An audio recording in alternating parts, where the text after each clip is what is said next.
Okay. I believe that we're up. Yep. Okay. So the goal of this session is to go over the fall 2023 exam. And this is exactly what your exam will look like on the first page, something similar to this. I might have you sign something at the bottom. I didn't do this the first semester I taught this class, but basically an anti-cheating type of signature. And you're going to get this exam packet, which has all the multiple choice and free response questions in it. And you're also going to get a bubble sheet or something like a Scantron sheet that you might have seen in high school, where you'll fill out your multiple choice answers. I will be able to grade them very quickly when I get the answers back, at least the multiple choice. Lindsay, can you hear me? Could you guys hear me? I know that my camera says I'm muted, but I have my iPad showing, so you should be able to hear me. Okay, cool. So in general, that bubble sheet is where you fill out your answers, and I can grade the multiple choice pretty quickly. The free response will take me a little bit, and then I'll try to get your exams back to you within a week, ideally. But with 115 students, it might be a little bit longer this semester compared to in the past. So you'll see that you're not allowed to use a calculator. You're not allowed to use a laptop or MATLAB or any extra notes. All you need to bring to the test is a pencil, basically. And I'll provide all the papers that you need. For multiple choice, you'll fill out your bubbles on that Scantron sheet, and for code writing, you'll fill it out in this packet. And another thing that I expect you to do is to write your name on the first page and then your initials on every other page after that. It helps me a lot when I'm organizing exams if you do that. And this doesn't say it, but I'll again explain it next time. If you don't do that, you end up losing a point just because it makes my life really annoying if I don't keep track of your exams, because I end up separating them at one point to scan them, and it becomes annoying if they're not labeled properly. So I'll remind you of that at the exam next week. But let's go ahead and start. You'll see that in this test, I had multiple choice that added up to 60 points. And I'll try to do this just to constantly remind you about the initials. And you'll see that there's different sections that are worth different number of points. So questions 1 to 5 are 1 point each. And then in this test, it was 6 to 15 that were 2 points each, and so on. This test is a little bit different than what I'm currently writing for you guys. But in general, you'll have multiple choice that are different questions depending on the level of difficulty. So let's go ahead and start. I'm going to talk to you guys as if we're having a conversation in class. So if you want to spit out an answer and say it out loud, that's fine. We can have that conversation. Well, let's look at number 1. The question is, which symbol suppresses the output of a line in MATLAB? So this is just a basic definition type of question and making sure you understand the different syntax. So what suppresses the output of a line? D, semicolon. That's correct. Yeah, it's D as in dog. We know that D as in dog is going to suppress the line so that it doesn't output in the command window. The equal sign does what? Assigns a variable. That's correct. This is variable assignment. The next one.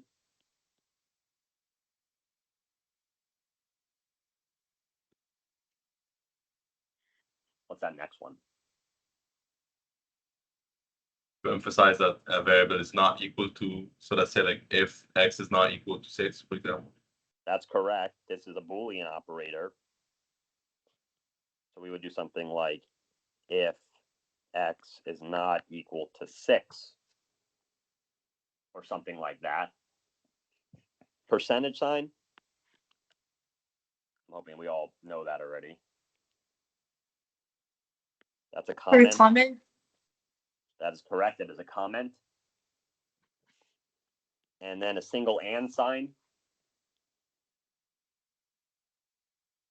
The trick question, because it's not for anything, a single and sign. What would be a meaningful possible answer? Double and signs. Yeah, double and signs. So if it was double and signs, that would be and from a Boolean perspective. But in this question, we see that D the answer is that suppresses the output of a MATLAB line. Is that okay? Easy? You need to give me emojis or whatever just to see how you guys are feeling. Cool. I see a lot of thumbs up. Thank you. Next question. What area of MATLAB would you write longer codes?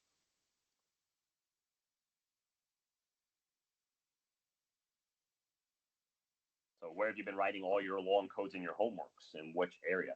Editor. That's correct. It's the editor window. The workspace stores your variables. The command window does three things. What does the command window do? Shows the output. Yeah, we get the output shown in the command window. What else?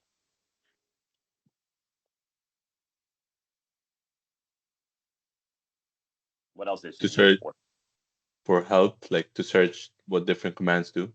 You can access help files. Usually you do that through the command window. And the last one is what?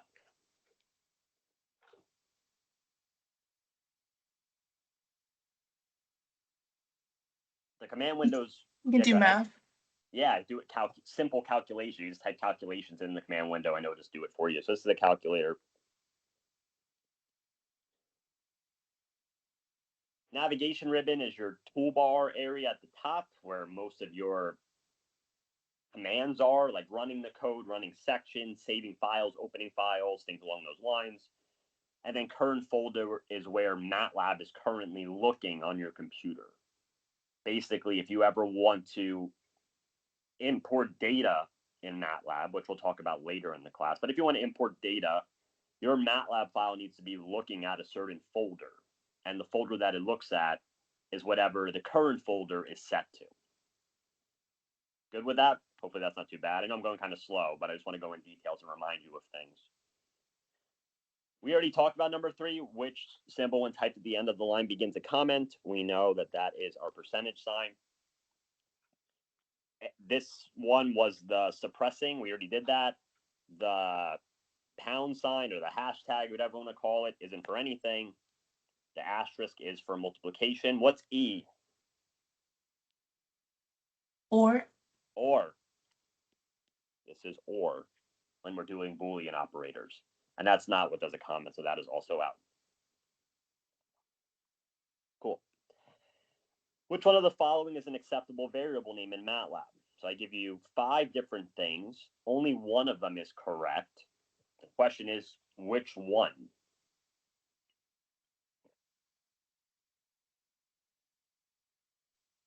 A. It is A. Why not B? It has a number in the beginning. Has a number in the beginning. What about C?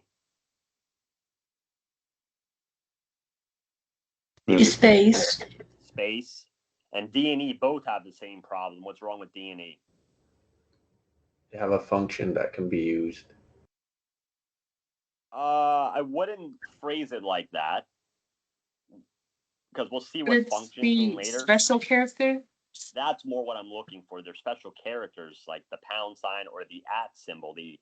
Those guys, or the @ symbol, those cannot be used in variable names. The top one is fine. I can start with capital letters. I can have numbers in the variable. They just can't start at the beginning of the variable.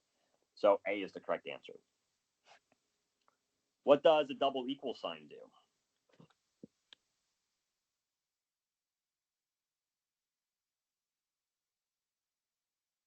D. D as in dog? Yeah.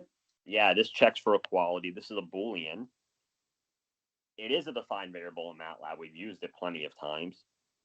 It does not assign a variable because that would just be a single equal sign. We just said what or was. That was the 2 vertical lines. And then the conditional and is the 2 ampersands, which I can't draw at all. Maybe it's better like that, but you get the idea. So yeah, the double equal sign checks for equality. If I were to type something like this without an if, just by itself into the command window, what would output? 1. 1, that's correct. It's true. Remember that every Boolean secretly outputs a 1 or a 0. So when I do an if or a while in front of it, it is checking the value of that Boolean statement if it's 1 or 0. So if you just type the Boolean itself into the command window, that will output a 1 or a 0 for us to see if it's true or false. So this would output a 1. So those are the first 5 questions on the test. Usually they should be relatively easy. Just testing you if you've been paying attention or you've been coding and definition-based things. I usually don't ask coding questions in the first 5. They're usually just simple definitions. Any doubts? Yeah, I didn't think so. So let's get on to 2-point questions, which get a little bit more challenging. They might be definitions, they might be code. So the first question says, what does the period dot do when used in the following way? Assume the matrices A and B are properly defined. So they already exist, A and B. There's no errors and everything is nice with A and B. And I want to know what this line is doing. So what does that do?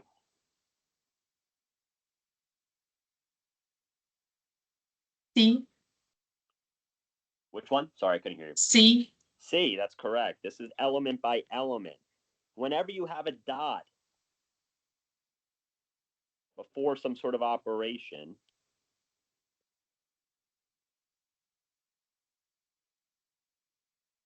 anything like that, the dot means element by element, which in general, if I have a matrix A and I have a matrix B and I have a matrix B, if I were to do A with the dot divided by B, that means I'm going to take all the terms in A and divide by the corresponding element in B. So for example, this one and this one are in the same exact position. This one and this one, that one and that one. So our answer here would end up being 1, 2, and 1.5. Is that okay? I have a question. Yeah. Would it show up as 3 divided by 2, or would it always show up as a decimal, usually? It shows up as a decimal. Okay. So when we write it, we should also convert it to a decimal. I mean, you don't have to. I would never take points off for that because maybe not Okay. everybody's like in tune with their fractions to decimal things, and especially since you don't have a calculator. I try to write the exams to avoid that kind of thing so that there's no weird math because I don't allow you a calculator. Like I'm not going to give you some really random multiplication you have to do by hand or long division or something weird. They should be things that you're aware of. Okay. Thank you. But yes, in general, MATLAB will show it as a decimal. Okay. So this does not solve the system of equations. What solves the system of equations? Without the. Oh, sorry. It's not without the dot. It is not without the dot. That would actually be answer D if there was no dot, because matrix division is not possible. It would be the symbol above the enter key. That's correct. That's the backslash. So it's A, and you have the other direction. I know it gets like confusing with the direction of the slashes. I'll specify backslash or forward slash. The way that I think about it is that this guy is laying on his back. So that's a backslash. Another way I think about it is that it has a negative slope. And I feel like you're going backwards in a sense because it's a negative slope. There's a bunch of ways you can try to remember it, a bunch of different fashions, but for our purposes, I will tell you backslash or forward slash. I won't try to confuse you that way because that's unfair to me. This is an addition, and this is not matrix multiplication because that would use an asterisk or a star. Okay. What is the output of the code below? So I assign number to be 4, and I'm going to check through these different things. So if number is greater than 4, is it greater than 4? No. No. So that means we will not display number. What would display if it was greater than 4? 4. Well, it would display the value of the number, right? Let's say this was 5. We would display the value of the number, right? In Yeah. general. So we know that 4 is not right. Now it says else number is less than or equal to 4. So that's true. So we might be thinking we have to display the word number, which would be C. But there's a caveat here. What's the problem with this code? The answer is actually E.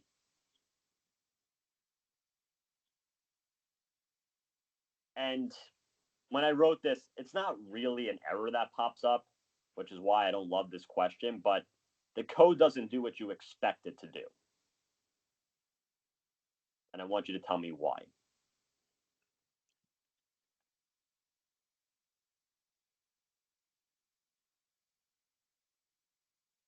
What's this? Is it because you put else instead of else if? That's correct. Remember, else next to else should have nothing. Because Oh, when Dr. we look, Fracas, your face cam is off. it is. Yeah. I can see you fine. Oh, sorry. Someone must have joined. I don't know what happened now. I feel like there we go. Okay, back. Yeah. So if you have an if statement, you have if and you test something.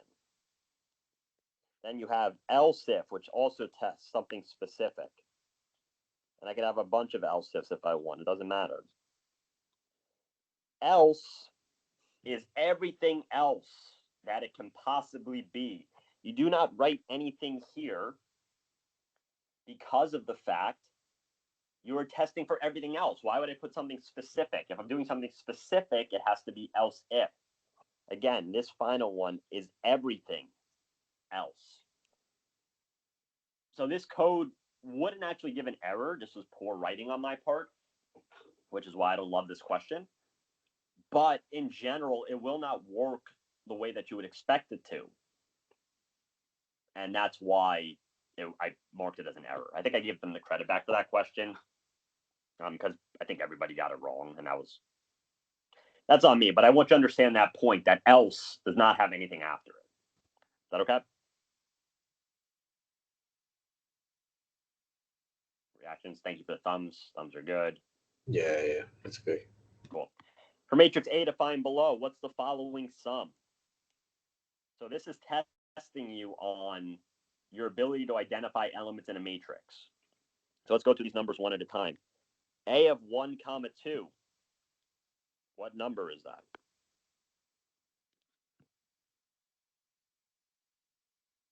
3. 3. That's row 1, column 2. What is 3, 3? 2. 2. 4, 3. 5. 5. 1, 4. 1. 1. And then row 2, column 1. -3. -3. I have a question.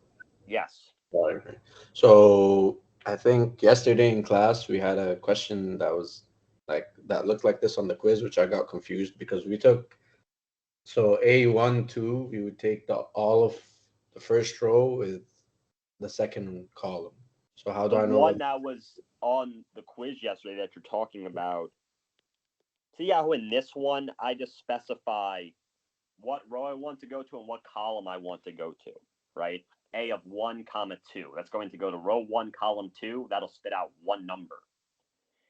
But if I were to write something like this, I'll just say this. I'll just do it like that, whatever. This thing here is telling you all the rows that we're interested in. You see how they're bracketed and they're in the spot that is usually reserved for rows? I'm saying in matrix A, give me these rows, and then the 2 is representing the columns that you care about. Okay. So if you look, I'll just erase these for a second. If you look at the thing I just wrote, this is saying in rows 1 and 3, so here's row 1, there's row 3. I want column 2, which is that. What numbers overlap between all those lines? 3 and 4. 3 and 4. So this would end up being as the output 3 and 4. Okay. Does that So make sense? yeah. So the brackets is what identifies the difference between them. Yeah, because the brackets will basically say I want a group of Okay. rows or a group of columns or something along those lines. Thank you. Cool. A question. Sorry, Yeah. just to go back to 7 when it says an error, is it because you have something after else and that's why? Correct. Okay, okay. That's correct. Okay. So it should have been else if. Yeah, if it was else if, it would have been acceptable. Okay, thank you. Does this bracket thing make sense? I didn't see who was asking that. Does that make sense and answer your question? It does. Thank you. Perfect. Sure. So coming back to this problem, we can do the simple math. We see that we have a 3 and a -3 that cancel. And then you have 2 plus 5 plus 1. That is 8. And that is our answer. So that's testing in your ability to point out rows and columns and understanding the convention of RC, rows and columns. Okay. What will the command window display if the code below is run? So let's take a look at this. We define X to be 3. We define Y to be 4. And then I have this command. And I guess first off, what do we expect as an output in general if we write something like this?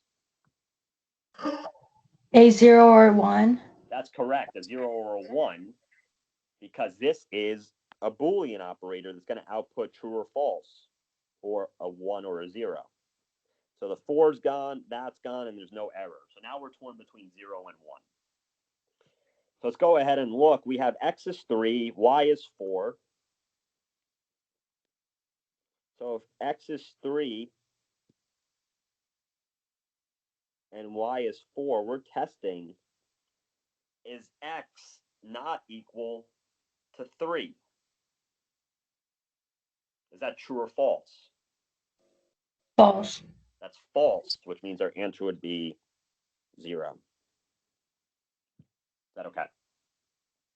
I have a question. Why would this be like a true or false instead of like a variable reassignment? Is it because of the not equal to?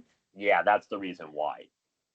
As soon as you make it have some sort of Boolean operator, and the Boolean operators are like double equal signs, less than or equal to, greater than or equal to, greater than, less than, and not equal to, those types of things will output a 1 or a 0. Oh, okay. So Go ahead. if you did like X double equal sign, that also is like a true or false. Okay, so That's it's not an correct. assignment at all. So I could have wrote this problem as 3 is equal to 3. And now it would output a 1. Oh, I see. So if it was 1 equal sign, then it would be like an assignment. That's correct. It would be an Reassignment. assignment. Okay. Okay. Thank you. Sure. Is that okay? Anybody doubting that? Cool. I see some thumbs. Awesome. Excellent. Okay. Next one. Based on the code below, what will the fprintf command output in the command window? So we see that H is 5, B is 10, A is most likely the area, base times height. So that means that A is 50. This problem was testing you on your ability to remember the fprintf command and what it's doing. So with a base of %i, that's going to be an integer.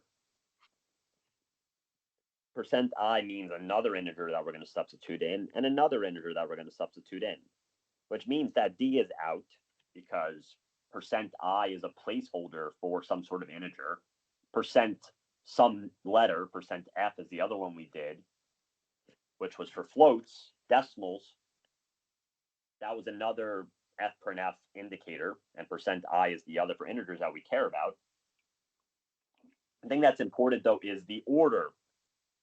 So the first one, the first of the percent i's, and I'll maybe underline it in blue, will correspond with the first letter of the spots after, the first variable of the spots after the sentence, which we know because this whole thing here, this whole thing, you can see the quotations on the edges of it. That is basically the sentence you're going to output. Everything after the fact will be substituted into that sentence wherever the percentage signs are, the percent I signs. So that's kind of the trick of this problem. I said with a base of, and the first instinct would be, oh, with a base of 10. Well, maybe this person typed it wrong or something, because based on the way they wrote it, this first spot here corresponds with H. So your answer will be with a base of 5. And that will end up making C our answer. Let's continue looking at it. With a base of 5 and a height of, well, that's the second entry, and that corresponds to B, so that's a height of 10. The area is A, which happens to also be 50. And that one was correct. The person typing the code switched the B and the H. Does that make sense? I got a thumbs up. Okay. If you have questions, feel free to interrupt me. Okay. The comments below signifying the line number of the code. So you can see I have line 1, line 2, line 3, line 4, line 5. And I ask you which line presents an error. So let's look at these one at a time. Does line 1 present an error? X equals 2. No. Right? Line 1 does not present an error. What about line 2? Does that present an error? Yes. It does. The answer is line 2. Why does line 2 present an error? It's supposed to be EXP parentheses, That's not correct. E. That's what would fix it.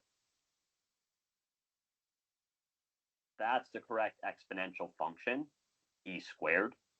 When you write e by itself, it thinks that there's a variable somewhere named e or defined as e. And when MATLAB goes to compute that second line, it cannot execute it because e isn't defined. So instead, it expects you to do something like exp with the number in parentheses. And that would be okay. If we look at the rest of the code, and let's assume y was perfect, y is a number. If x is not equal to y, there's no error there. We've seen that before. That's an if statement with a Boolean of not equals to. So that's out. Display, and then I have y in quotations. What would display in the command window? The letter Y. That literally the letter y. That is not an error. That's fine. You can do that. Literally the letter y, and then the end is fine as well. So that is the answer to number 11, is line number 2. Not bad?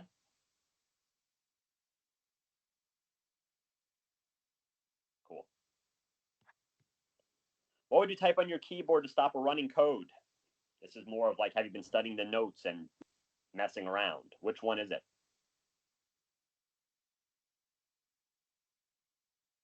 A. A. Yeah, it's A. It's Control C. We used that the first time when we had an infinite while loop going on, because if we didn't have a means of stopping the code, it would just run forever. What's Control V usually do? This isn't a MATLAB thing. This is just a computer thing. Paste, yeah. Control E is nothing I can remember. Maybe it's something, but I never use it. And Control S is usually like save in a lot of cases. But for MATLAB, Control C is what stops the code. Okay, 13. What is the value of x at the end of the code below? Take a second and look at this.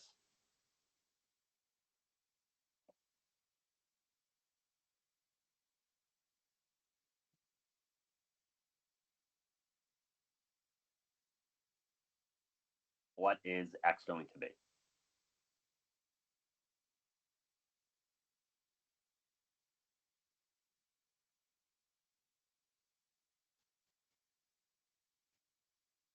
Is it E not defined? That's correct. Why is it E? Because there was no X variable before while loop. That's one reason, but why isn't it 1? Because Zero is not One greater less than than 1. 0 is not true. zero That's is not correct. greater. So this here, 1 less than 0, that's never true. That's false. So we do not enter this. This whole thing is ignored. So if I'm asking what's x, now I'm going to say, what are you talking about? There is no x. It's not defined because we never gave it a value. We never encountered the code that has an x in it. That makes sense? Again, the Boolean is what's important here. In this case, this is false. And because that's false, it will end up not executing the loop. I have a question. Yeah. If it was true, it would still not work? Or Well, would let's it see. work? While, let's say I do while 1. That's tricky. It depends on what the statement is. If I do while 1, that would run forever, right? So I have x is equal to 1 if x equals to break end and end. Will we ever break out of the code? No. No. The reason why is because I assign x to 1 and I don't ever add anything to it. It's always 1. So this would run forever. I wouldn't give you a problem like that because there's kind of like confusion, like is x defined? It doesn't show up in the workspace until the code is done running. So that's kind of an unfair question because in my mind, it's not defined until the code is done. But, that's why I would do something more like x is equal to x plus 1. And then we would see what the final value of x was. Does that make sense, what I just said?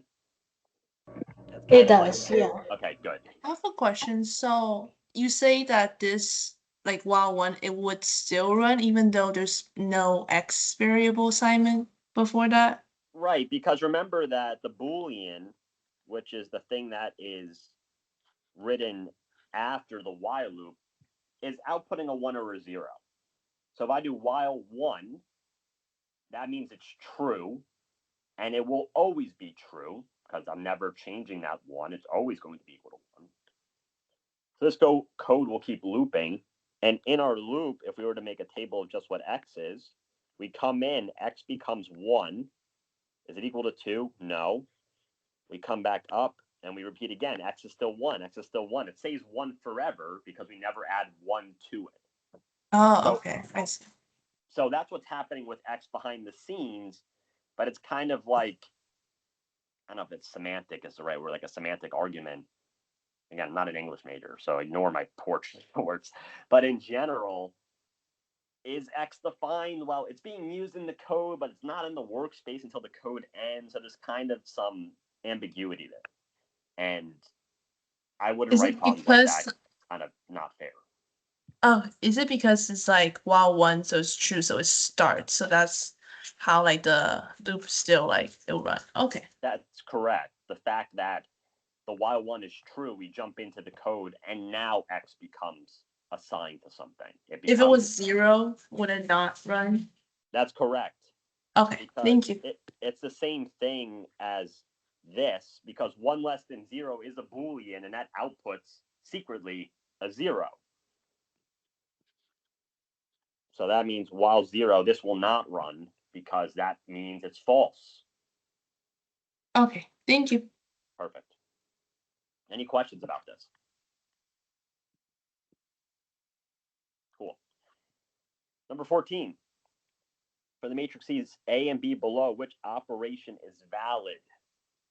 So we have to think about what we're allowed to do and what we're not allowed to do. So what do you think this is testing you on? The size of the matrices, Yeah, it has to do with the size of the matrices. What's the size of A? 2 by 2. What's the size of B? 2 by 1. That's correct. A is 2 by 2 and B is 2 by 1. And I ask you which operation is valid, meaning which one is allowed to be done. So based on the rules of matrix multiplication, do I want to do A times B or B times A? A times B. A times B, because the inner indices match when we do A times B. This is our answer. If we do B times A, we see that the inner indices do not match, so therefore we can't do that. B divided by A and A divided by B is not a thing. Those are out. And then E is not correct because we know that A is correct. So that is out. So our answer ends up being A times B because the inner indices match. What's the final size of the product of A times B? 2 by 1. 2 by 1, that's correct, because these outer indices dictate the size of the product. This is C, 2 by 1. I have a question. So for the, you said C and D, it wouldn't be true. We can only do that if we have like a dot, right? Like B dot. Well, twice.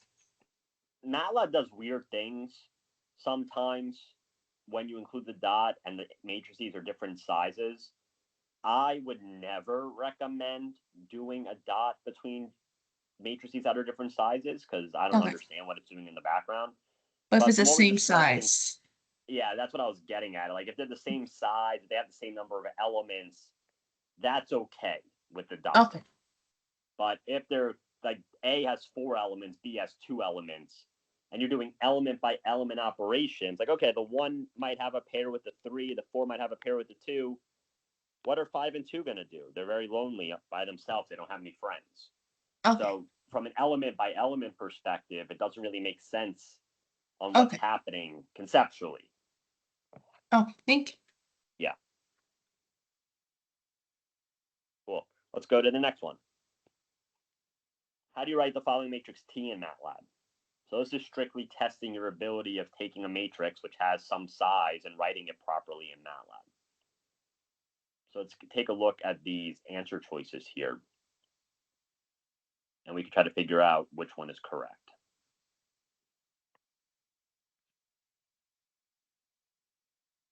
D. It is D. That's correct. What's the size of A?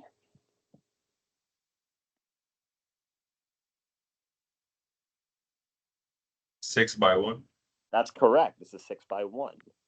Remember, with each semicolon, we're jumping to a new row. So you have a 5, jump to the next row. You have a 2, jump to the next row. 3, 7, 1, 4. That is going to be 6 different rows in one column. So that's a 6 by 1 matrix. What about T? What's the size of T? 1 by 6. Yep, there's no semicolons there. So we just have one row with 6 columns. What about the size of C?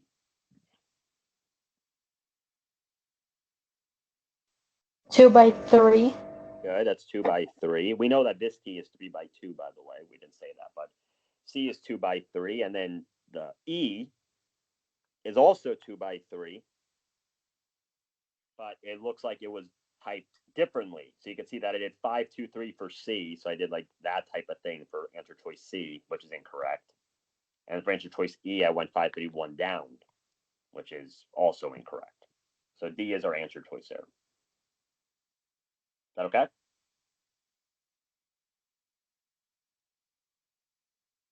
I have a question. For E, would that be the inverse or like of It would that be. What's that called? transpose? It's the transpose. That's correct. That's the transpose of T, Okay. which again is not tested on in this test. It could be extra credit, something with the transpose, because that was note set 5. But in general, yes, that is the transpose of the matrix. Oh. Because that 5, 3, 1 column became a 5, 3, 1 row, and the 2, 7, 4 column became a 2, 7, 4 row. Okay, now we're getting into 3-point questions. What's this, a 25 test? Oh, it was a 25 multiple choice question. I think yours is going to be 20 multiple choice questions. So What's the final value of z in the code below? This is a little bit longer. What I would recommend for any type of question where I'm asking you to find the final value of something, or things are changing all the time, is to make a table of the relevant variables. So in this question, I'm asking for what the final value of z is, and I give you x and y. So I'm going to make a table for x, y, and z. So you can go ahead and follow along with the logic of the question. So if we start, we have x is 3 and y is 4. We have our first if statement. If x times y is equal to 12, is that true? Yes. That's true. So x becomes redefined as 4. And that is the end of this if statement. So we're done with that if statement. Now we'll come to the next if statement and ask, is x times y equal to 16? Yes. That is true because the new value of x is 4. So now we come in and say that y is 2. X will be 2 plus 1. X becomes 3. Is that okay? Yeah. Okay. Now we have if x times y is greater than or equal to 9. Is that true? No. No. So now we have else, which is everything else. We say that z is equal to x minus y. That's 3 minus 2. Z will become 1. And that's our answer. I have a question. So it continues down to each if statement. It doesn't, like after the first one doesn't stop. Is it because no break or something? That has Because I nothing to thought do with after the breaks. first one. So the I thought reason after the- why is because I've mentioned before that only one condition inside of an if statement can run, right? If I do if x is equal to 1, else if x is equal to 2, and then else or whatever, inside of this one if statement, and I consider one if statement to be anything that starts with if and ends with the word end. All the else ifs inside, or the else that is inside, that is a part of that same statement. So only one of these can run. In our code, we have if and end. That is a whole if statement where only one thing inside that statement can run. And we only have the if. We don't have an else if. We don't have an else. But that is one thing on its own. We go to a second thing. This is a new if statement. We will have to encounter that. Oh, I was just wondering, like, why it would just keep moving down to the next one instead of finishing. Is it because there's just more like if statements after? So Yeah. just keep going down. Okay. We're just reading the code from top to bottom. And because they're seen as separate if statements, because of this whole idea, an if statement starts with the word if. So every time it sees the word if, it will execute, or at least attempt to execute, depending on if it's true or not, that code, that individual if statement. So if you look here, these are 3 separate sets of if statements. The last one has if and else, but that else is inside of it. Okay. Yeah, you can't Thank have you. else or else if without an if to start. So in this case, we checked, is 3 times 4 equal to 12? It was. We did the top one. Now it ended up being x times y was 16. Yeah, we did the middle one. The last one, this statement was not true. So we came to here and did this. And that allowed us to get our answer to be 1 for this problem. Thank you. Perfect. Any questions about that?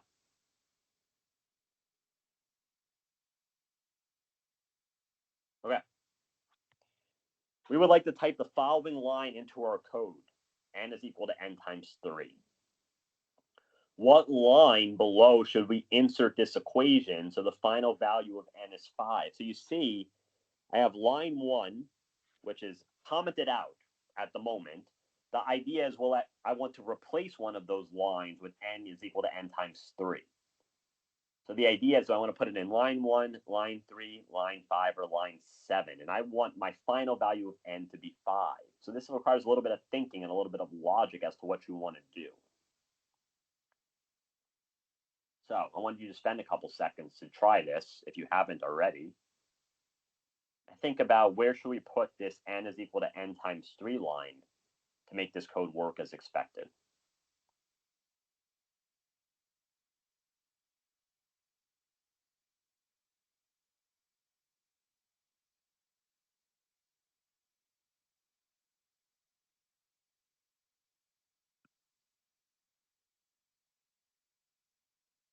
I'll ask a question first. Is it going to be line 1? No, Why? because you haven't defined n yet, so n equals 3 should be the first line. Perfect. That's correct. I can't write n equals n times 3 here because we don't know what n is. It hasn't been defined yet. So we cannot do line 1. That doesn't make any sense. We cannot do that. Okay, let's say we have n equals 3. And now the question is, do we want to put it in the next line? Let's try it. N is equal to n times 3. N is equal to n plus 1 equals n divided by 2. Does that give us a final n value of 5? Yes. Yeah, it does. That's correct. That is the answer. Because if we make a table, we see that n is 3. What's the next value of n? 4. 4. Wait. Careful. Don't forget we put this n equals n times 3 in the mix. 9. 9. Then what? 10. And then we divide by 2. 5. Let's say we put it in the other spots. So now I'll put that new line. I'll do it a different color. I'll put it there. What do we get as our output? 6. Yeah, we get 6. Add 1 to 3, we get 4. 4 times 3 is 12. 12 divided by 2 is 6. That's not correct. And then the last case would be, let's put it at the end after the n divided by 2. What do I get there? 6. Yeah, you also get 6 in this case. So line 3 is the answer. That's where we would put it. Other doubts about that question? As you start to get good at this, you don't need to write out every single case. You can kind of do it in your head. Like n is 3. If I do that on the next line, it'll become 9, then 10, and then 5. And okay, that works. So this question might take you a few minutes at first, but as you get better with more practice and stuff, you can end up solving it pretty quickly. Okay? Yes. Cool, I got thumbs, I got a yes. Awesome. What's the final value of x in the code below? So again, this is a table problem, right? I think that whenever we have variables to work with, we should make a table. What should I put in my table? What letter or what variables? X and index. X and index. X is 1, index is 1. And then we have a while loop. While index is less than or equal to 2. Okay, that's true. So we come in and say that x is equal to x times 4. What is the new value of x? 4. 4. Then x is equal to x plus 1. What's the new value of x? 5. Perfect. Now, index is equal to index plus 1. Index becomes 2. Come back up to the while loop. Are we still true? Yeah. Yeah, so we do it again. X is equal to x times 4, so it will become 20. Then x is equal to x plus 1, it becomes 21. And then index goes up by 1, it's 3. We come back and check our while loop. It's now false because 3 is not less than or equal to 2. And the question is asking, what's the final value of x? 21. Is the exam going to be the same difficulty level of like these questions, or? I mean, yes and no. There might be some questions that are easier, some that are harder. Okay. For this exam, this was the first time I wrote an exam for programming. They didn't have any practice exams. So this might have been a little bit easier in general because it's the first time I was doing it. That yours might be a little bit harder than this, but I don't think that much harder. Okay. That makes sense. Are you asking because this was too easy, or is this still? Yeah, I was hoping this was our exam. I think it'll be a little bit more challenging than this. This isn't too bad. Okay. Let's go to the next one, 19. If the matrix A is defined below, what does the command A dot / A do as an output?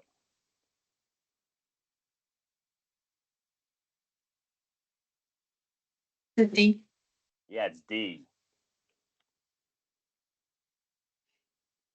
Because remember, when I do A dot / A, that is the same as element by element division. So that means I'll do, if I take A and I divide each element by itself in A, that'll be 4 divided by 4, 5 divided by 5, 6 divided by 6. That'll end up giving us a whole matrix of 1s. That's not too bad. Doubts about that? Cool. 20. What is the value of answer at the end of this code? So what do you think this is testing you on if you're looking at this? If there's parentheses and The stuff. parentheses is what it's testing you on. That's correct. So let's go ahead and look at this. We have x squared minus negative y squared, right? I have x squared. X is -2, and I am squaring that value. What does that become?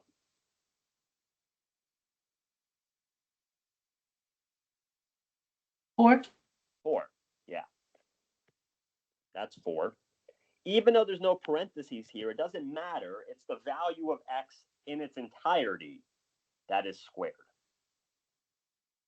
So I plug in whatever x is and I square that value. So -2 you squared, it is 4. Now we have minus negative y squared. Y is 3.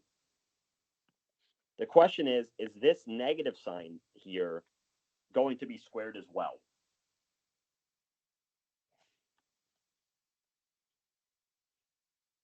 no. It is not going to be squared. That y, and we can see that better over here, that y is being squared on its own. The negative sign is not being squared. If it was, you would have something like negative y squared, where the caret with the exponent is being applied to both terms in the parentheses. So this is not the same as that. The negative sign is not being squared. So that negative sign stays, so we get minus 3 squared is 9. Now we have 4 minus -9, and that is positive 13.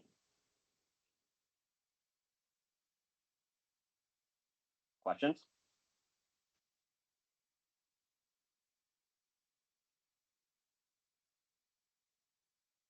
Okay, cool. What's the value of the variable force below? This is testing you on matrix multiplication.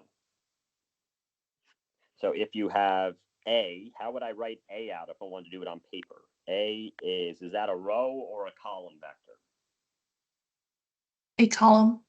That's a column. 1, 4. And then we say that B is a row vector, 2, 3. Let's write down their sizes. A is 2 by 1, B is 1 by 2. And I ask you, what is the value of force? Which is B times A. You have to check the order. If you took the quiz on Tuesday, there was a question that was kind of similar to this where people did it as A times B instead of B times A because they just read quickly. You have to make sure you're understanding what it's asking for, because what we're multiplying really is 2, 3 by 1, 4. That's B times A. And we know that this is 1 by 2, and we know that this is 2 by 1. So what's the final size of our matrix? 1 by 1? 1 by 1 is just going to be a single number. So that's out, that's out, that's out. Now we're left to C and E. Remember, when we do this, we're going to take, we know it's 1 by 1, so this is going to be like some value, I don't know, C11 or something, whatever. And the indices of that element tell us what to do. They say to multiply the first row by the first column. Well, the first row is this whole thing by this first column. And we do our operation element by element. So that would be 2 times 1 plus 3 times 4. It's this first element by this first element plus this element times the second element. So that will end up giving us a total of 14, which is our answer.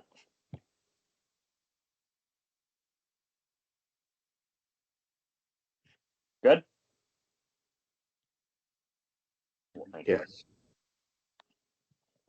For the code below, what will show in the command window? This one tripped a lot of people up from that semester. I want you to think about why.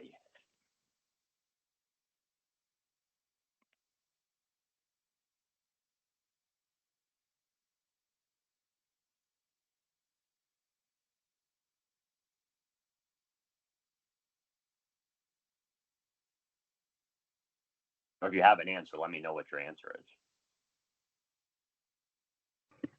B. It is B as in boy. Very good. Somebody else, tell me why. Why isn't it 2 by 3? Because dimension is 2, 3, which that was the size of A, and 2, 3 as a matrix is 1 by 2. That's correct. So dimension, this variable is the size of A, which we know is 2 by 3. The size of A gets stored as a matrix. So this is dimension right here. This thing is dimension.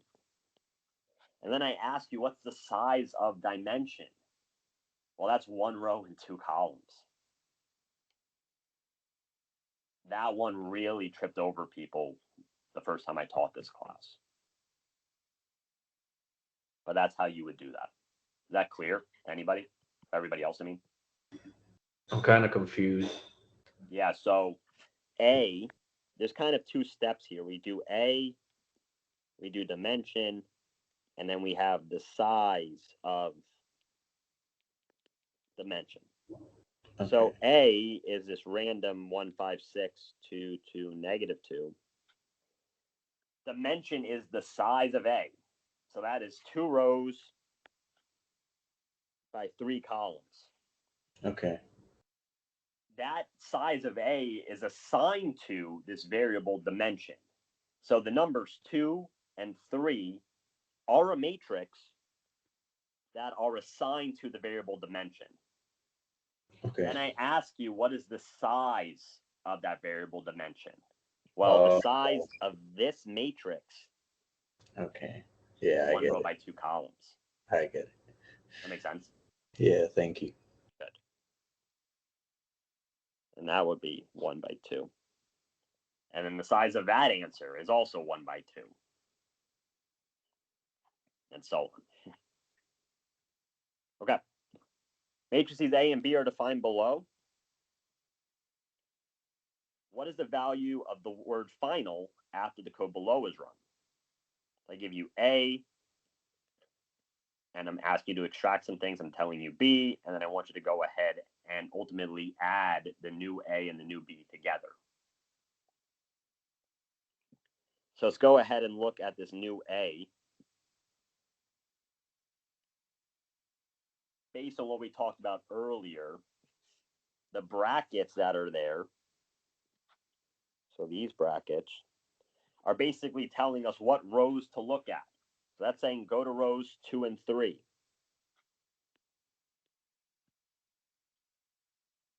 And then this is telling us what columns to go to, columns 1 and 2.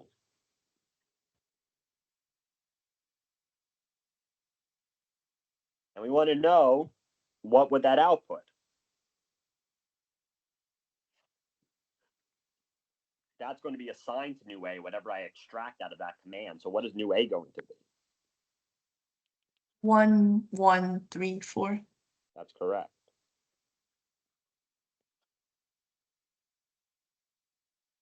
Is that okay? Yes. Okay, perfect. The next one is saying new B. That's going to be colon and then 1, 2. So what is that telling us? All the rows and column 1 and 2.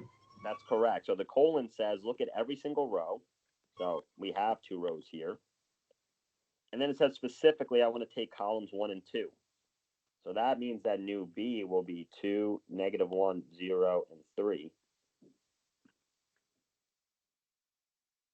And our variable final is the sum of those. How do we add matrices? Element by element. Right. So that's going to be 1 plus 2. So that's 3. 1 plus -1. That's 0. 3 plus 0 is 3. And then 4 plus 3 is 7. That means that our answer is B. Easy? A little difficult? But okay. Cool. So the matrices A and B are defined below. Typos. What command do we need to type to extract the matrix B from the matrix A? So you can see that 1036, this is in here some way, and I want to basically command A to give me those numbers out. So we have to look at our answer choices and figure out, first off, what rows do we care about and what columns do we care about? And in what order do we want those rows and columns to be in? So first off, what rows and columns have the 1306 that we care about? Row 2 and 3. That's and correct, column rows 2 and 1. 3. So what that means is the 1, 2 is out. We see we have 3, 2 or 2, 3. For our problem, which one do you think it is? 2, 3 or 3, 2?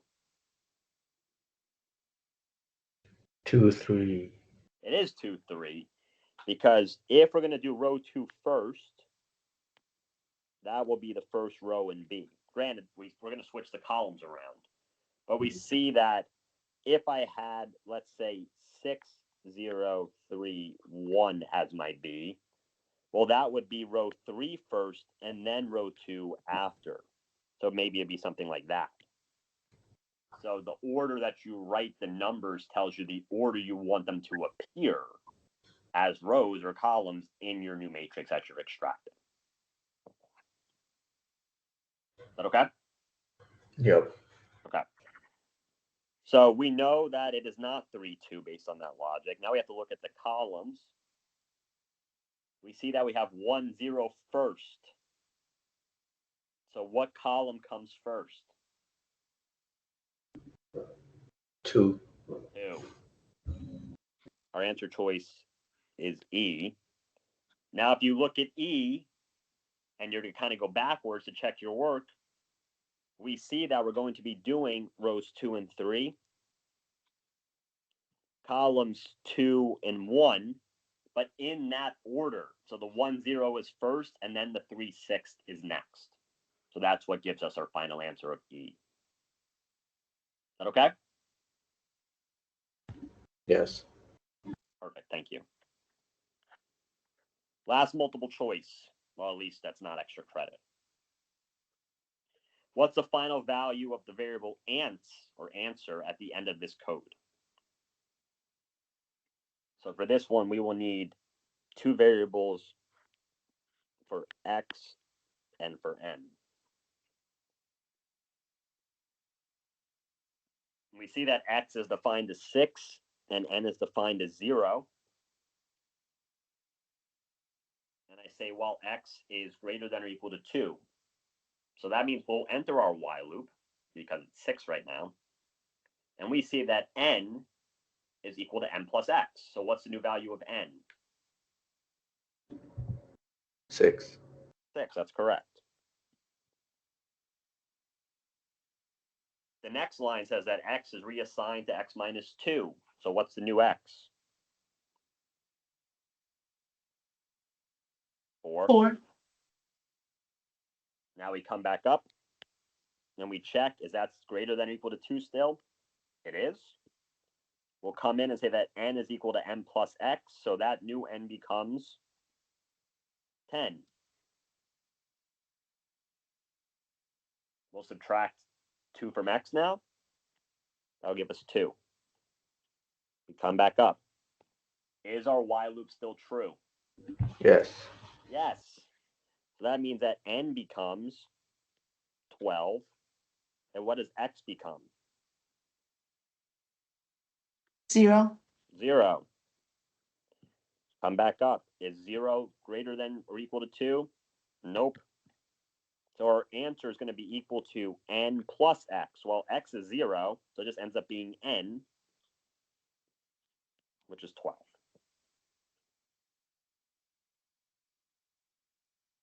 Is that okay?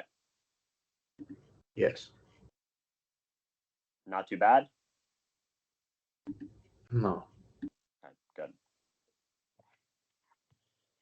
Use some extra credit problems for for loops. For the first for loop, I say, what's the final value of m in the code below? And note, I just posted videos for loops on my page. So you can go watch some for loop stuff if you want to get ahead or prepare for any sort of extra credit. I'm not giving you any extra credit on nested for loops because a lot of people left yesterday, didn't make it to class. So I'm just going to give you some either definition-based problems or like a one type of for loop, one loop type of thing. So we see here, what's the final value of m? Well, m is 1. What's the first value of kk? 1. 1. Remember, it's going to take on the numbers in the list. M is going to become m plus kk. So what's the new value of m? 2. Okay, we come back up. What's kk now? Still 1. Careful. Once we loop back around, remember, this is a list. Oh, sorry, 2. That's a list from 1 to 3 in increments of 1. So now it becomes 2. Now we come in and say that m is equal to m plus kk. So m will become 4. We come back up. Kk becomes what?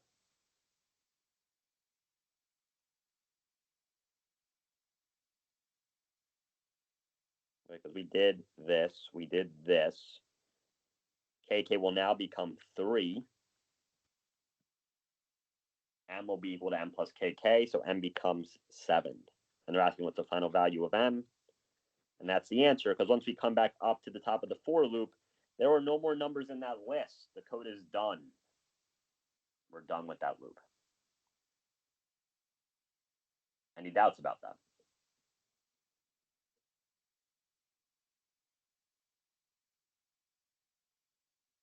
That's cool. What will the variable list be below?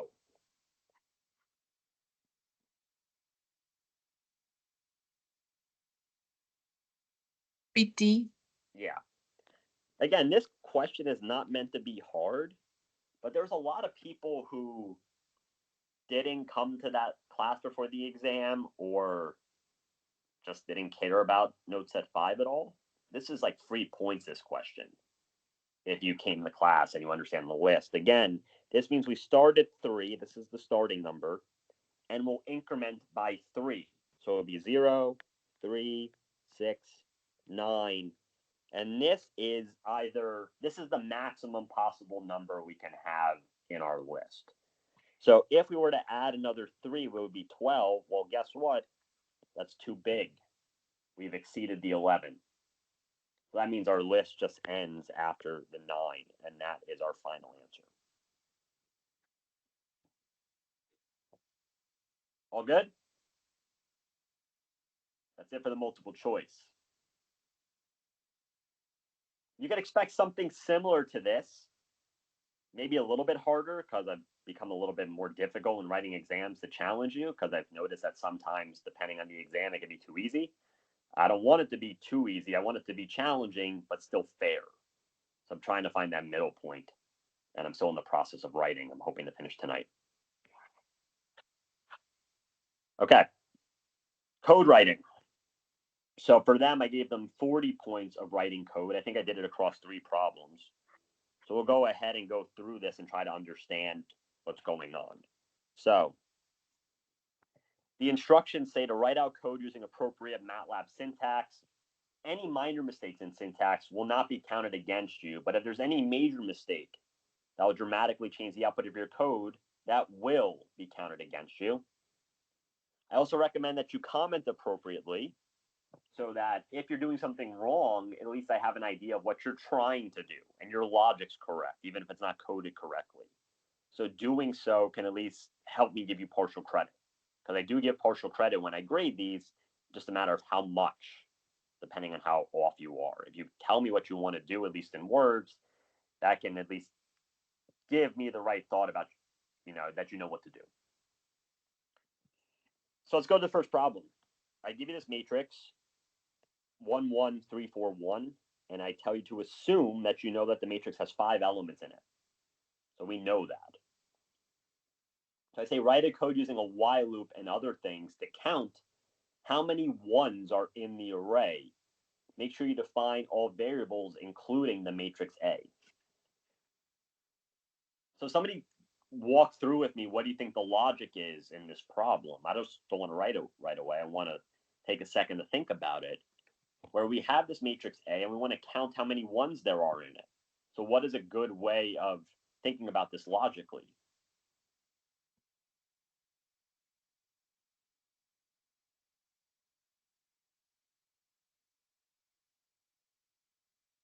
What do we think?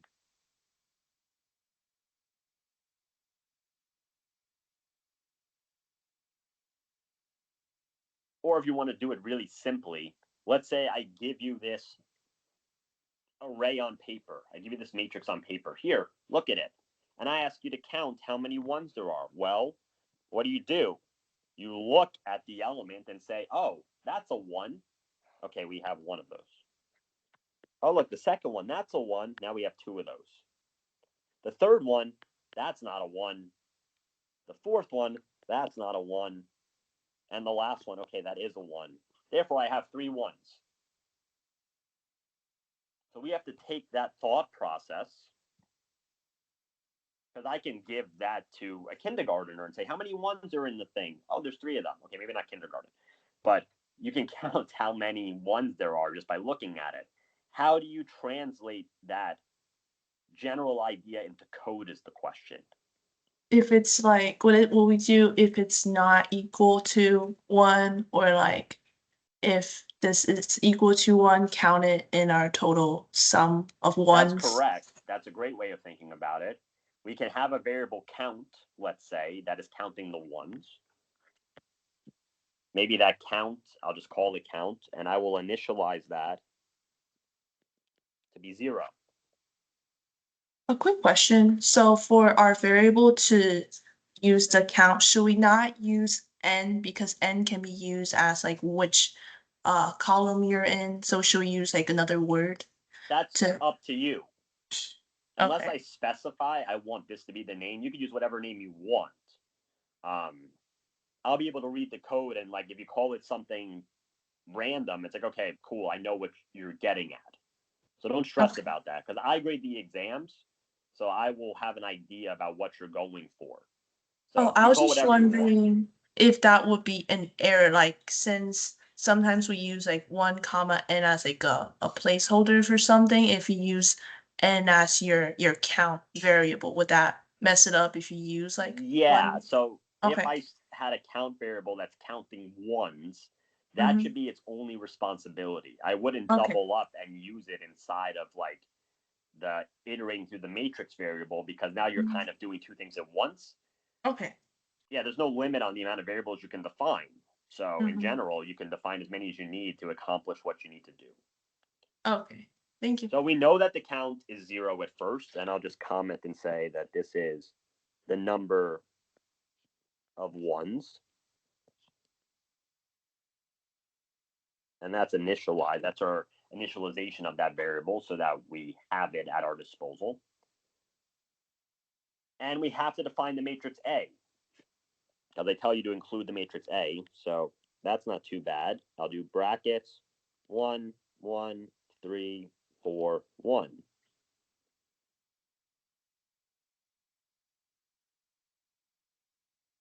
So now that I have A defined, I tell you to write a while loop that will do this counting for us.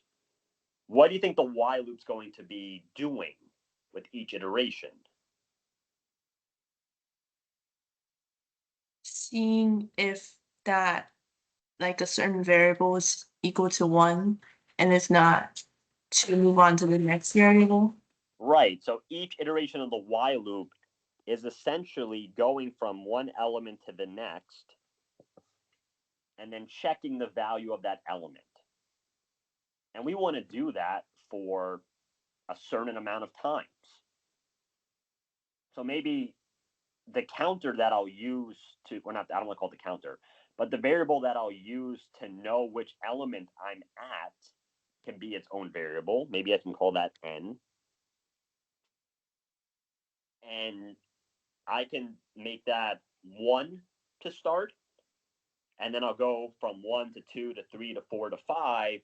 And after the code runs, for the case of n being 5, we'll stop the code, because then we've gone through every matrix, every element in the matrix.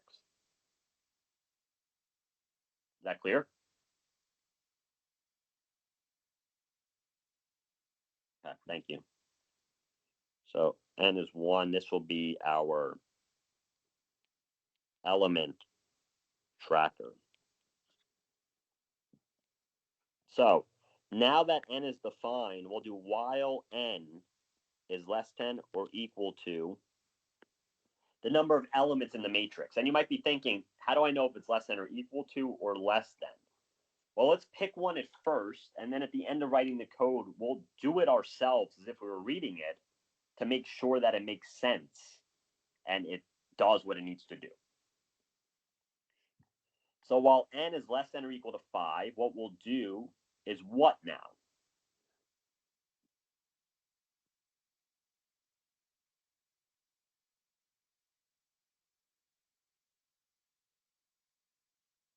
Remember, our Will we goal is, yeah, go ahead. place will we place the like go up by 1, like n equals n plus 1 to move up, or will we do that line sometimes later?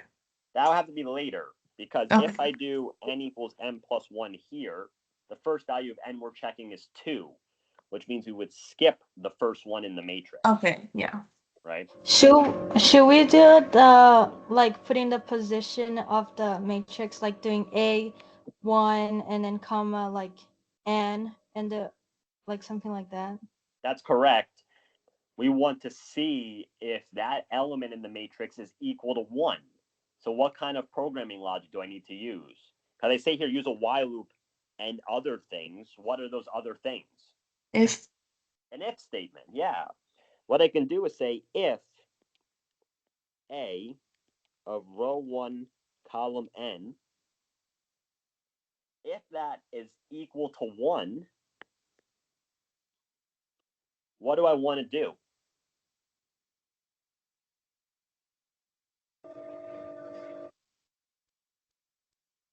Count equals to count plus 1. That's exactly right. Because now I'm going to increase the count by 1.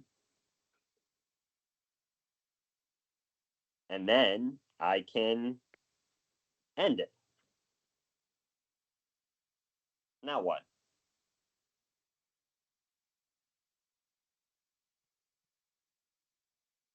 Would you do an else if? You don't have to, because all we care about is the number of ones.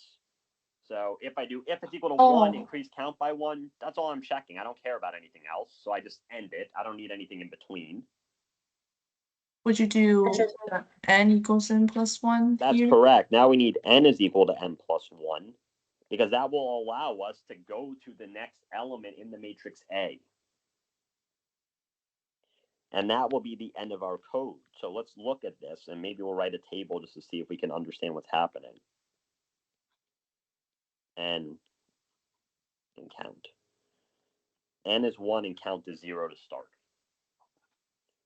While n is less than or equal to 5, we're going to check a of 1 comma n, which is currently a of 1 comma 1. That is that. Is that equal to 1? Yes. So that means we'll come in and increase count by 1. So we did this. Now we'll say n goes up by 1. It becomes 2. That Boolean is still true. So now we're checking if a of 1 comma 2 is equal to 1, which in this case it is. So our count will go up by 1. We come out to the n goes up by 1. Now we're going to check, is a of 1 comma 3 equal to 1? No. So that means we skip over this. We don't do this. We don't increase count by 1. We just go straight to increasing n by 1. We check a of 1 comma 4, which again is not equal to 1. So because it's not equal to 1, this statement here is false. So we jump down to here, make n equal to 5. And now the Boolean is checking if n is less than or equal to 5. Well, in this case, it is 5. That means that that is true. If we just had this Boolean as being less than 5, that would mean we missed out on this final element. So now I'm going to check if a of 1 comma 5 is equal to 1. In this case, it is. We'll increase the count by 1. N goes up to 6. Come back to the top. Is 6 less than or equal to 5? Nope. And then we're done. And that's the code. It is not a long code. It is meant to test your logic and formulation of, I want to search through this matrix in order to find what I want. And if that is true, I'll increase count by 1, for example. And I usually ask a question that's like this for the first question, something that's like a while loop or an if statement or things like that, where you'll have to develop the proper logic to write the code. Are there any doubts at all about this first question? I have a question. So at the end, would this display the count number after, or do you want us to display that? I will Like, be right to- very explicit with you. I will tell you, display your final answer, or I'll say use fprintf. I will be very explicit with you and tell you exactly what I want. And if there's any confusion, you can always ask as well during the exam. Okay. Note So- also, when I hand the exams out, I will go through the exam with you before you start. And I will clarify things that may be confusing. Or I'll tell you exactly what I'm expecting out of this problem. And you can ask me questions right then and there if you have any doubts about what I want. And the main reason Okay. I do that is to make sure that we're on the same page about what I want you to do, so that you can get as many points as possible. I don't want to assume that you know what I'm talking about, because sometimes I write exams where I assume you know what I'm talking about, and that's a problem I'm working on. But that's the exact reason why I will talk to you about the exam before you begin. And I do that for all my classes, because I don't have complete confidence yet in my exam writing skills. I've only been here for a few semesters, so I need to get better. Okay, so for this question, since you didn't specify any like to display the results, then you don't have to do anything like that. Like no That's F. correct. Okay. Yeah. If you did, that would be fine. Oh, okay. I wouldn't take points off because you displayed it. You know what I mean? Like that's Okay. cool.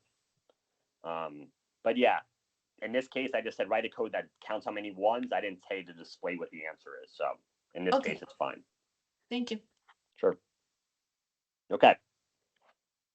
The next question. It says below is a series of integers that a user would like more information about.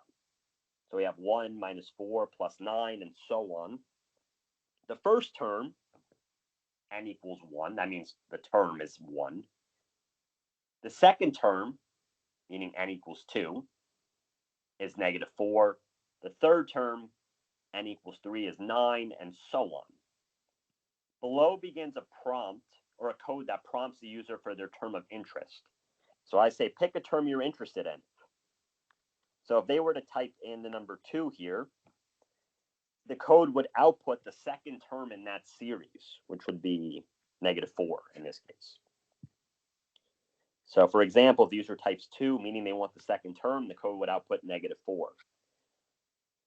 Write in the space below the code a line of code that calculates the term associated with the user's request, i.e. it uses the variable n. And then you'll write a line of code telling the user what the output is using fprintf.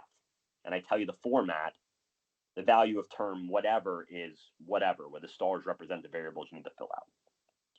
And this is meant to be a 2-line thing, 1 line for the term and 1 line for fprintf. So the goal is to figure out if the user provides this n value, they'll type in a number, 3, 7, 121, or whatever, the code should tell them what the term in that series is. Does that make sense before I go into how to do this? But I want to make sure the question that I asked makes sense. So currently we have to like code the output of their input. Yeah, they essentially give the input n. So if they say, I want the third term, 3 would be assigned to n. We will have a formula that computes 9. So that's the third term. And then we'll output to them the value of term 3 is 9. And that would be next to the term variable.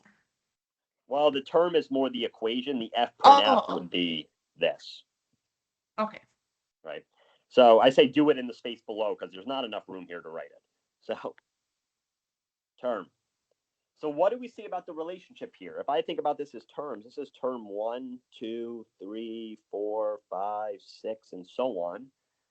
What kind of relationship do we have between the term number and the actual number in the series?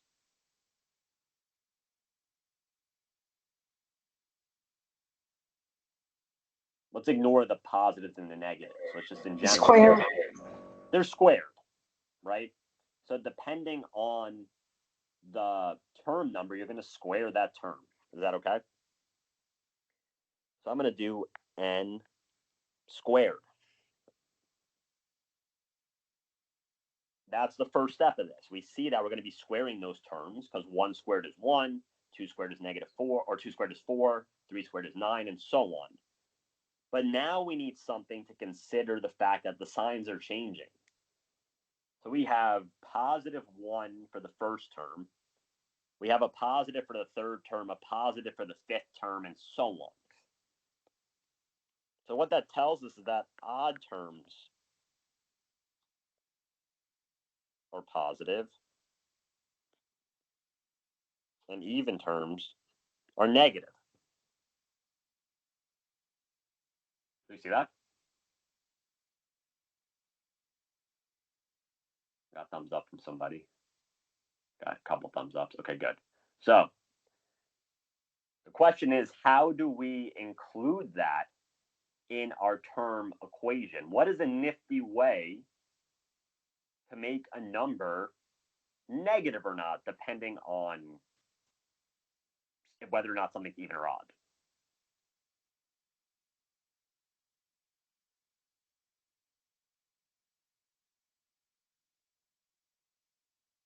Anybody have any idea?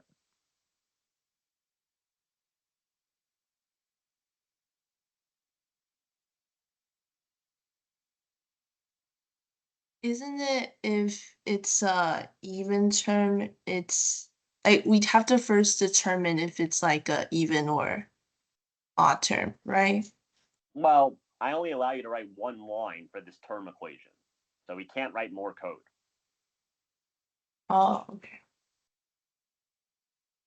So the question is, if I want to differentiate between, let's say, 4 and -4, what is the difference in general between those? What did I multiply one by to get the other? -1. -1. -1 is our friend in the situation because what is interesting about the term -1 when it comes to exponents? If you square a negative, becomes a positive. That's kind of the idea I'm looking for here. So if I were to multiply this by -1 raised to some exponent, the value of that exponent will dictate if n squared will be positive or n squared will be negative. Does that make sense? So the only variable I have is n, but what's good about that is that n is even or odd. So let's say I do n here. Does that work? If I plug in n is equal to 3, will that match the series?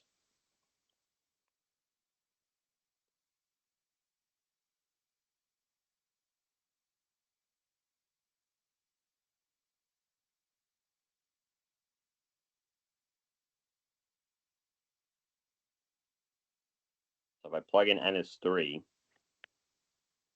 I would get 3 squared times -1 cubed. What's -1 cubed? Negative or positive? Negative. Negative. Does that match the series? This is -9. If we come up to the series, we see that it's +9. So that is not correct. So what do you think I need to do to the n to make this work?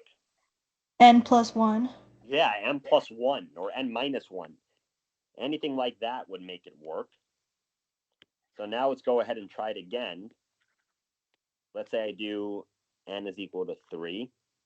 Our term would be 3 squared times -1 to the 3 plus 1. 3 squared is 9 times -1 to the 4th, while -1 to an even exponent is +1. And that will give us our value of 9. And that will work. Something like this is what I was looking for. The reason this was hard on the exam is I think some students had some struggles with just numbers in general. Like some people didn't recognize the pattern that we're squaring the terms. And so where the idea of like math being a prerequisite for this class comes in. Granted, like a problem like this, I think I might have helped them a little bit during the exam because I think a lot of people were struggling. But in general, that's kind of what I was looking for. The idea of squaring it and then figuring out how to make it negative or not. Is that okay for the first part of this question? I had a quick question. Mhm.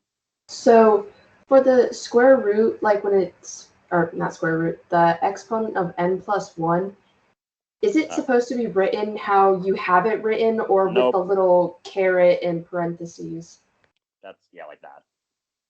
Okay, gotcha. And don't forget that has to be, the n plus 1 has to be in parentheses. Because it's that whole exponent of n plus 1 that's in the top. So that is our first part of our question. The second part says, write a line of code of f print f. So this is just you knowing how would I write this. So in f print f, the first input can be a 1 to tell us to output it to the command window, or you could just leave it out, which is what I commonly do. And then I'll include the value of term. Okay, what do I have to put next?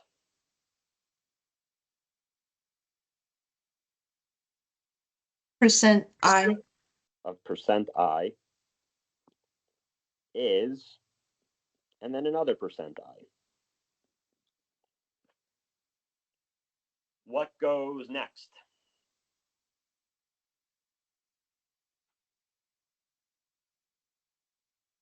N. N, the value of term 3, which is what the user types in, that's assigned to n, is, well, that is the equation you just wrote. And that was the whole problem. Those two lines.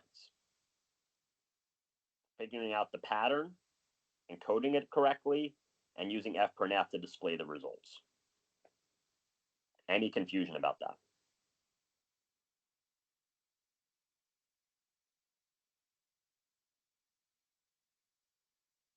Okay? Okay. Last question. This is a code reading question, where I say the code below was written by a professor to learn more about a student's performance. In words, and I underline and bold it, describe what the code is doing. Some things to consider writing about. What do you think the numbers in the variable matrix represent?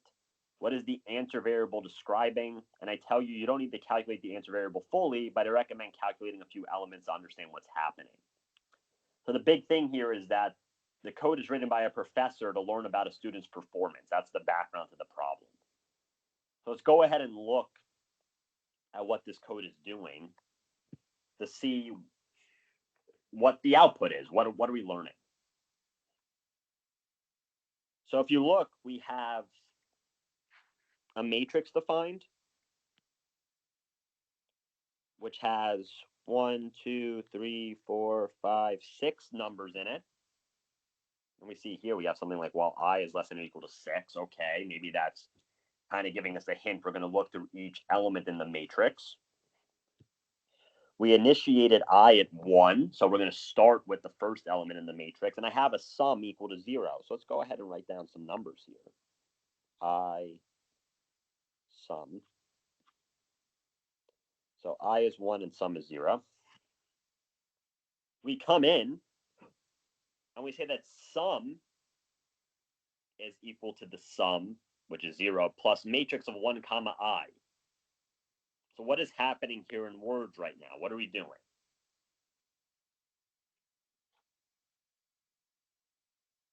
You're taking 1 plus 8. That's correct. So now what we're going to do is take the first element, which is 8, add that to the current value of sum, so sum becomes 8. On the next line, we're starting to build a matrix called answer. So maybe I'll go ahead and make another column for the word answer. And it says that answer of 1 comma I is the sum divided by I. So what is answer currently?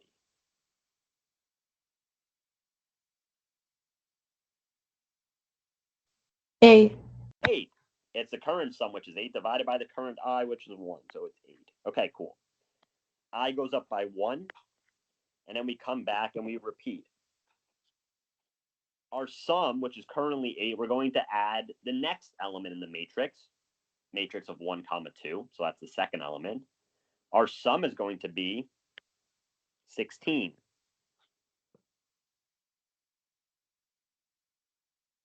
Our answer of 1 comma 2 will be the sum divided by I. So what is the second element in answer going to be? 8. 8 again. So now this answer matrix is 8 and 8, right? Because this is the second spot in that answer matrix. Now it's going to become 3I. Come back up. We're still good with the while loop condition. Sum is going to be sum plus the third element in the matrix. So the new value of sum will be 16 plus 5. That's 21. And then I say that the answer of 1 comma I, so that's 1 comma 3, will be the sum divided by I, which is going to become 7. I have a quick question. Yeah.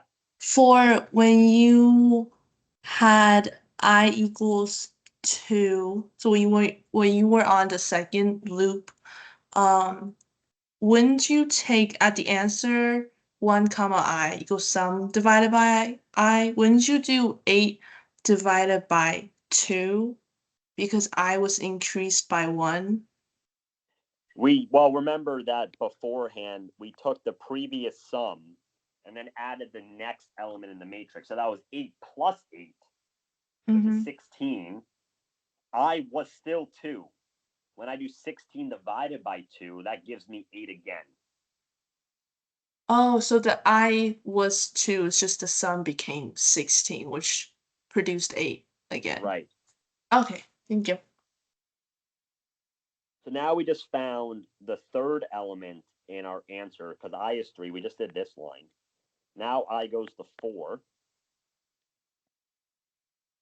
We come back up, and now we say our sum is going to be equal to the matrix, plus the current sum plus the matrix of 1 comma 4. Now we're going to add 3 to it. So it's going to become 24. And then we do sum divided by I again. 24 divided by I, we'll go into the fourth element. That'll be 6. Does anybody know what we're doing right now?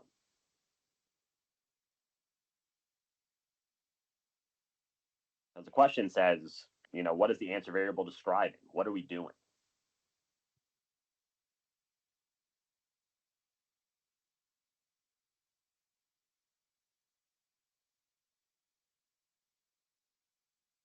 Any guesses?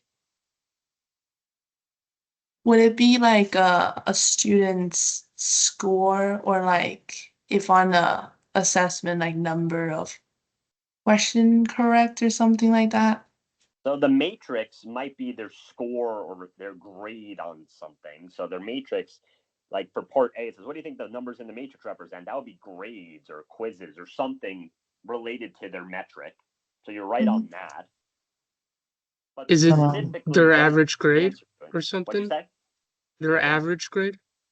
This is their average grade as a function of assignments. This is their running average. Or if you just said average as a function of assignments, that's just fine too. Let's think about that for a second. When we came into this code at first, our sum was 0 and our first element in our matrix is 8. So I'll back up a little bit to there just so we can see this conceptually.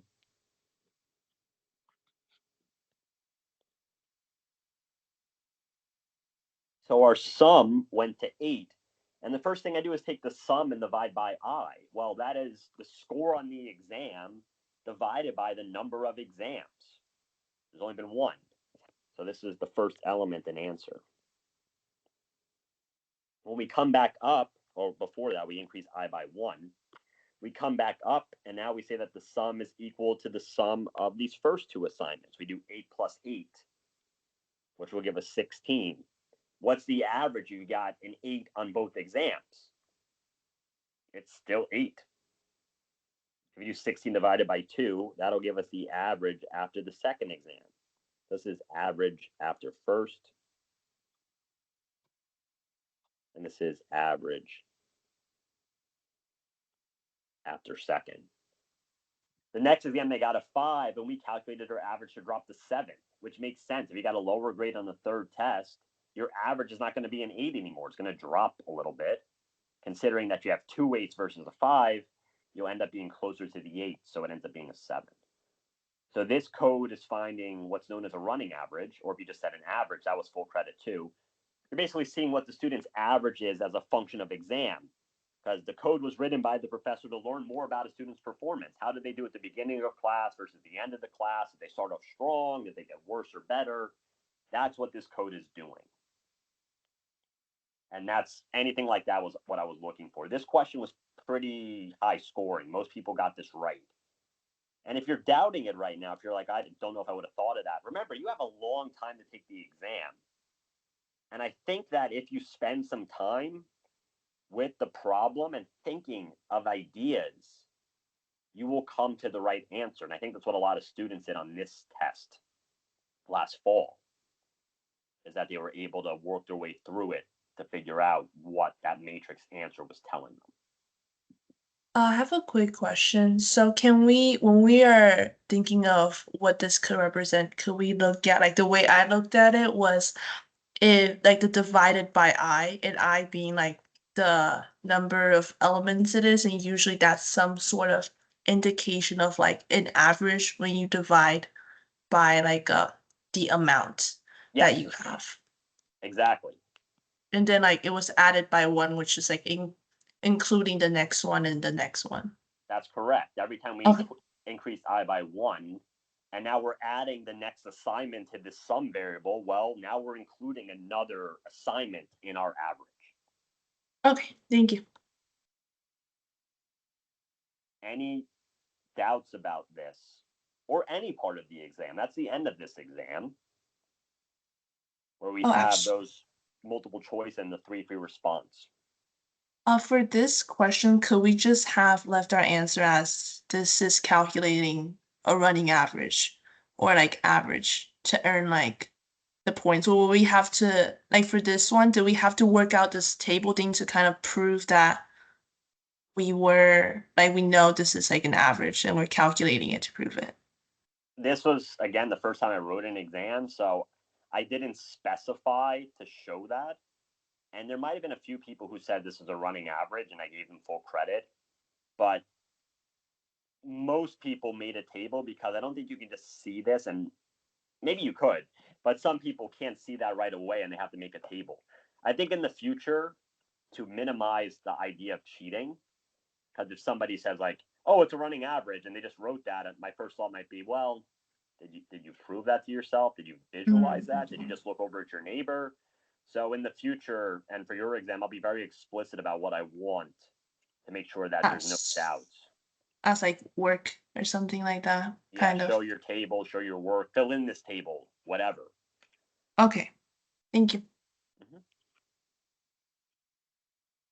Are there any How other long do we questions? have in the exam? You have 2 hours. Okay.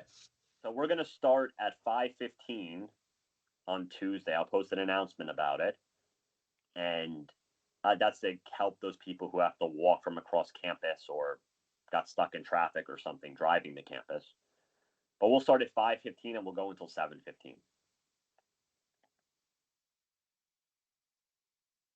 If you have any questions, I will be on campus on Monday for office hours. I usually don't have office hours on Monday, but I will this upcoming Monday after the storm passes.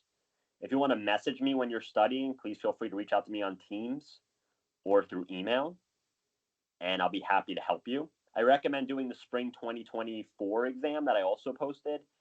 To check your work, you can copy and paste the codes from the multiple choice to your MATLAB and see if you get the answer that you expect. And then for these codes, a lot of the times the problems I give you, you can check your work. Like in this problem, we knew that there were 3 1s in the matrix just by looking at it. So you can write down your answer and then check it in MATLAB and be like, okay, I got an answer of 3. My code's doing what I expect. But a thing I see commonly that happens in students that is their downfall, so they'll just start writing things and not check what they're writing. They're just like, oh, this sounds good, and they keep going. I would always reread your code afterwards to make sure that the logic makes sense, that you're doing what you need to do to get to the final answer. Any other questions? For Monday, what time frame would you usually be I'll in probably be office? there starting at like 12, Okay. and I have class at 3:30, so I'll probably be there from 12 until 3-ish before I have to go to class. And can we just like show up, or should we like Yeah. send you like a message? No, you ahead can of show time? up. If you want to send me a message to make sure I'm there, then feel free. Okay. But yeah, that's fine. Okay.